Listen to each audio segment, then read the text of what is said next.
back to another episode in the 89 Classic Mini Restoration. Yeah, I think we're on episode 9 now, so yeah, we're getting there. Before I start anything, like I say, I've had quite a few new subscribers. Wanted to say thank you to all of the new subscribers and all the likes I'm getting on my videos at the moment. It really is pushing me to do more and more. I'm merely doing this because I want to try and help others, give something back to me in the community, because I've had so much back from it myself, and just document what I'm doing really. So literally no other reason than that. I just want to have a good log of everything, and if I can help others on the way, perfect. Right, this video we're going to paint the inner seals, scotch them all back, etch prime them, seam seal them, and then we're going to put a bit of top coat on it. Once that's done, it's time to start mocking it in the car. Hopefully it goes in the first shot. That'd be good. Be well chuffed with that. But yeah, without further ado, we'll crack on. Literally using some basic Scotch pad. Got to get all the sort of key the edge of the e-coating that comes on it. Paint that up with some basic etch primer. A lot of you guys use this anyway. It's really good stuff. Lasts forever, and it's just such decent thick coating. Needs a good shape, but it's really good. And then a bit of seam sealer after, and then back over some Night Fire Red. So we'll crack on and start scotching this all back. We'll do both sides, and we'll just mask everything off and paint them both at the same time, so it makes it a lot easier. So yeah, let's crack on.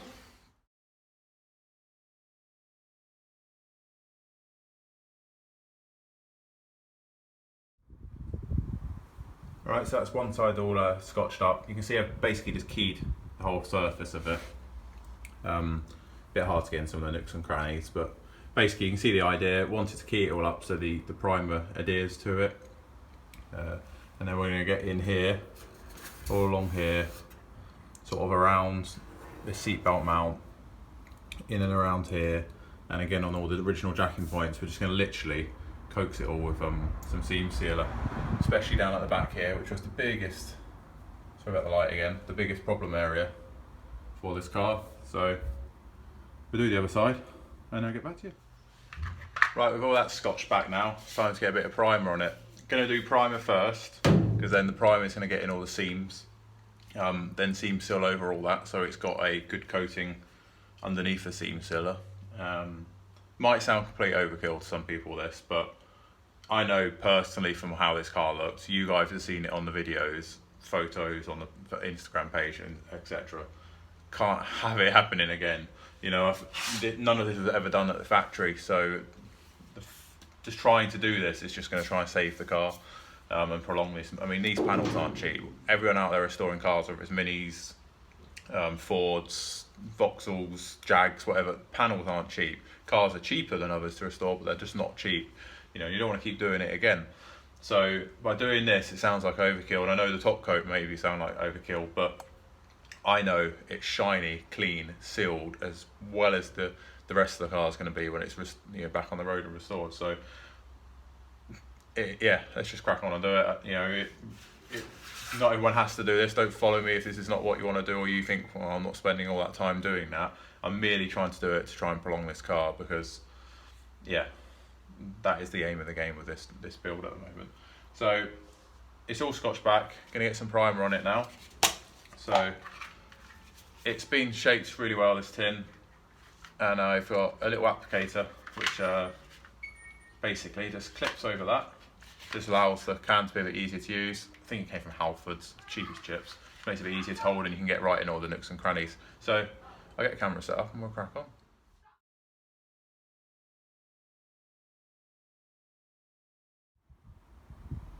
Right, that's it all painted now with the etch primer inside the inner seals there. I mean, you've got like a sea of waves there, but really, we don't care. This isn't the reason. It's not a show finish. It is literally to protect this car. So I've got right in there, all in the nooks and crannies. So I've done both sides, as you saw. Yeah, so case of letting this dry, and then we can crack on with the seam sealing. This floor's now like basically a trolley with a little pallet with casters on. Thanks to a good friend, two friends, Jimmy and John. They've just finished their GT build, or it's gone for paint. so it's making it a lot easier to be able to move this around. So you can literally just with one hand spin it around, and you can see all up there is done exactly the same. So wait for that to dry and we'll get the sealer on. Right, now we've given the floor a chance to dry off with all the primer we've got in there now. I'm literally just going to go over it with a paintbrush with some of this. It's a U-Pole brushable seam sealer basically, and I'm just going to go around all these edges that we spoke about and just try and coat them basically, try and protect the seams, not let any water sort of ingress and sit in it. Basically, again, it's all about preservation. I don't want to do this again, so very simple, smallish paintbrush, seam sealer. Let's get it open, let's get cracking.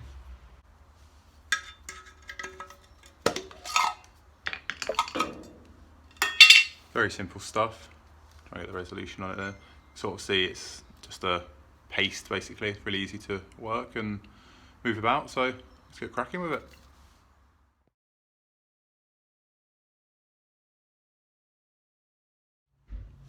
So as you can see, I've gone around the seams here. It literally doesn't have to be pretty. You're never going to see it. It's literally just to coats all these seams in, not let water sit on them and let them flow back, any moisture or water to go back out the actual correct holes in the sills. So check the back subframe mounts again, seatbelt mounts, got a jacking point up this way, and again another jacking point that way. So concentrating on them and then just running some in here basically. So let's carry on.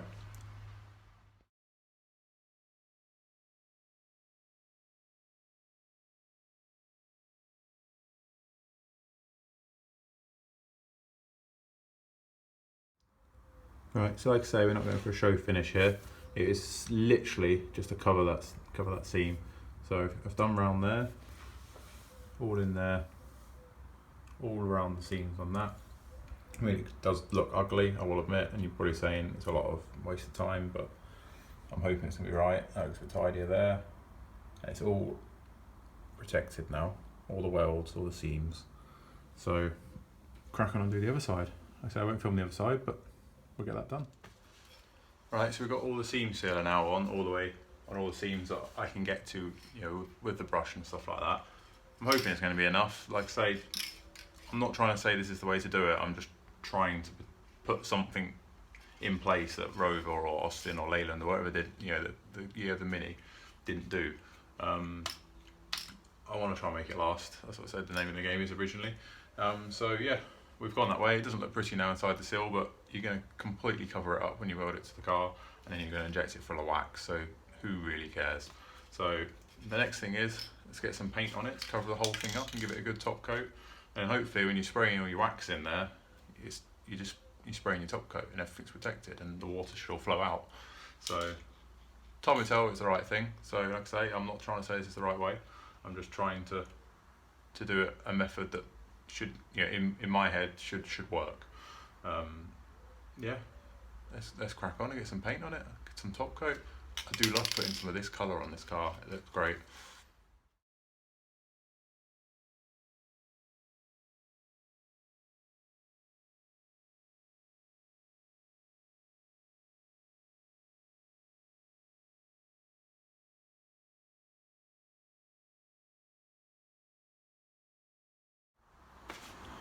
Right, so that just about wraps it up for today. All the inside of the sills now are completely ready to go. Literally got a few minor little things just to sort of muck around with a little bit on the shell, and it's a case of trying it up in there, hope my dating points worked, try a subframe on, get welding. So exciting now, just want to get it in, really just want to see it with a flaw in it. So done the best I can to try and save it and protect it. So let's crack on. Welding time soon, hopefully. Loads of lining up, I think, and some welding. So on a plus note, you might have seen the preview video to this. If you haven't, go check it out. Good friend of mine, Tony, has come around and given us a hand with the wiring. The wiring on this car is atrocious. It's been chopped up, it's been mucked around with, it's had things added to it. But now the car charges its battery, as it should. We've ditched the dynamo altogether because I think we've traced it back to the fact that all that wiring up there is just crap or garbage. Yeah, so it charges now running an alternator, so like later me. I think it'd be better for the future. We want to use it and keep the miles going on it. So if you're interested, drop in the comments below. Little preview on this. You watch the preview, sorry, and then I might do a review on it. So it's got a story to tell, and I'd like to tell it. So yeah, without further ado, drive safe and be happy. Thank you for watching. If you haven't already, please subscribe to this channel. There's so much more to come with all the cars that we've got here, and shows and events throughout the year, and we've got so much planned, so don't miss out on it. So give us a subscribe. Thank you for everyone that has subscribed, and please like this video if you want to see more.